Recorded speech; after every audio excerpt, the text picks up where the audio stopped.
Body found afloat near Helra Beach.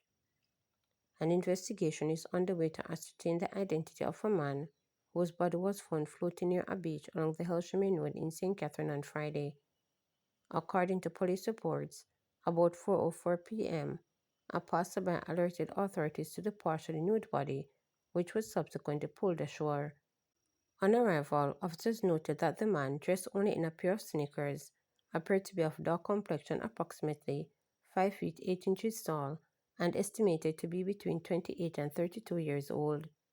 The man was removed to the Spanish Town Hospital where he was pronounced dead. The police are awaiting a post-mortem examination to determine the cause of death. The Helra police are investigating. Alleged car thief shot dead by police in St. Elizabeth. A man who allegedly involved in the theft of a motor vehicle was fatally shot by police in Southampton, St. Elizabeth. Dead is Mark Allen of Schoolfield District. Reports are that about 3:20 a.m., lawmen were informed about a theft of a Toyota Vauxhall motor vehicle and shooting incident in Upper Port C. Head of the St. Elizabeth Superintendent Coleridge Minto said officers responded and pursued the suspects, who were traveling in two separate cars. Upon reaching the Southampton area, gunmen traveling in the stolen vehicle reportedly opened fire at the police. Superintendent Minto stated the officers returned fire and Allen was hit. The commanding officer said the police are searching for the other suspects. The Vauxhall crashed in the Southampton area.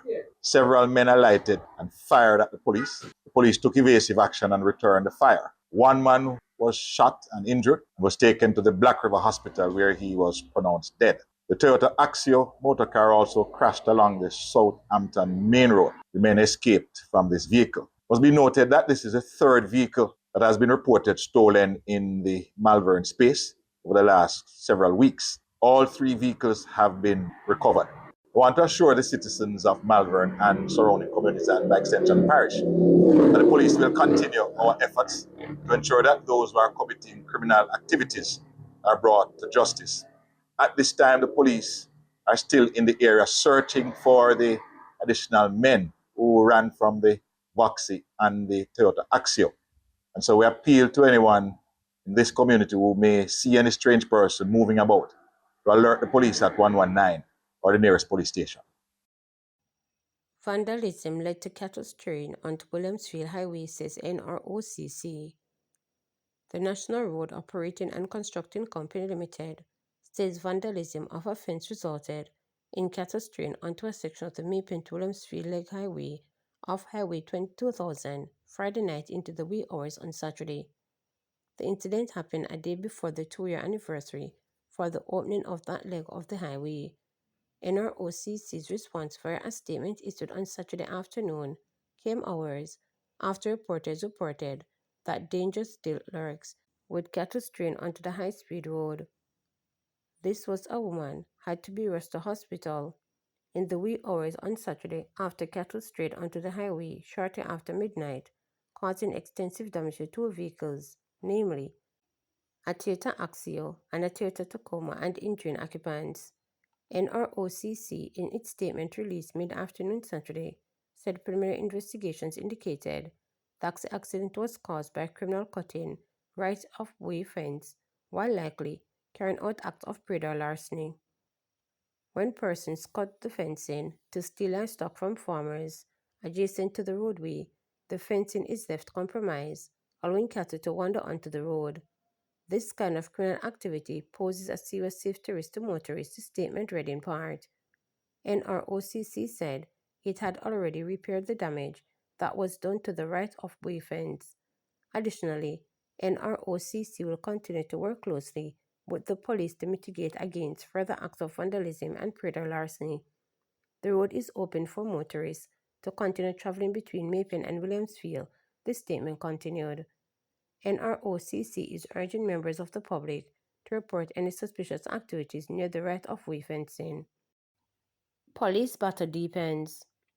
Police Commissioner Dr. Kevin Blake has subsequently defended his attempt to oust head of the Police Association, Senior Superintendent Wade Cameron, in his latest column in the weekly Force Orders.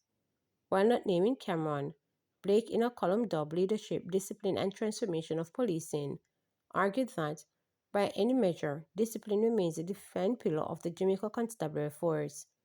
This is not rhetoric framing, it is a legal and organizational reality entrenched in the very act that governs the force. According to Blake, the JCF is partially under military organization and discipline, with its officers expected to lead in that regard. This fundamental principle is not ceremonial but operational. It is the blueprint upon which public trust, legitimacy, and internal cohesion are built. An important reality that must be appreciated is the fact that discipline is not even disturbed. The expectations increase with rank, and rightly so. The officer corps is supposed to be the greatest example of discipline. Officers do not simply manage resources, they are the custodian of institutional culture. They set the tone. When an officer gives a lawful order, the legitimacy of the order is grounded in the expectation that they themselves are disciplined and principled, stated Blake. He added that leadership by example is not aspirational language, it is an operational necessity. This relatively small group of officers is responsible for the good order and effective management of the JCF. In any organization, especially one armed with legal authority and entrusted with safeguarding life and liberty, order and example must be inseparable. Where they diverge, dysfunction creeps in, Blake declared. The column underscored that Blake's insistence on discipline in leadership, particularly in representative bodies, is not punitive but protective. The JCF cannot afford leadership structures that reflect confusion, inconsistency, or self interest. Representation must reflect that which is being represented.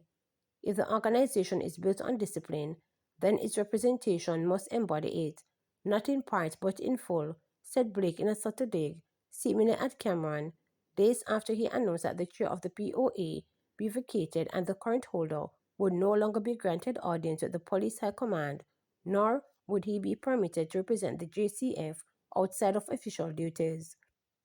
In a release issued to JCF officers last Monday, Blake said the High Command is concerned that report of alleged indiscipline and misconduct by Cameron may compromise the conduct of the POA, particularly at a time when the organization is required to engage in highly technical salary and benefits negotiations with the government of Jamaica.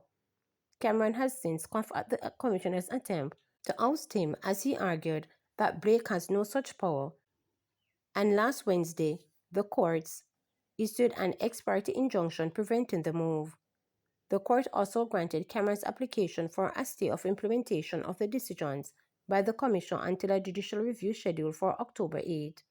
It is clear that they'll have to be testing the legality of the Commissioner's action because, from what we know, he could have overstepped his bounds, Cameron told reporters last Wednesday morning as his lawyers headed to court to stay the injunction. He argued that the POA chairman is selected from the floor of the association's conference, and with more than two-thirds of the officers of the JCF are present, and that was done at the last conference in November 2022. But in the column, The Force of Orders, the commissioner argued that leadership must be as precise, disciplined, and consistent as the system it claims to serve. When representation falls short of this standard, it weakens the credibility of the group and by extension the entire organization, said Blake as he added that his obligation as head of the JCF is not optional or discretionable. Discipline and good governance, as a requirement to leadership of any representational body within the JCF, is absolutely non-negotiable. Those who place self above service or politics above professionalism will inevitably face the full weight of accountability, added Blake. In recent days, there have been allegations that Cameron opened a campaign in the lead up to the September 3rd general election, but the veteran cop denied this during an interview. This is absolute rubbish, declared Cameron. I am a man of principle, and I respect my office and my organization too much. I was never involved in any election campaign. I would expect people to put this type of foolishness out, but it is not true. In fact, this is just laughable, absurd, added Cameron. He told reporters that he believed he still has the support of the majority of more than 300 members of the POA. To subscribe, like, share, and click the notification bell for daily updates.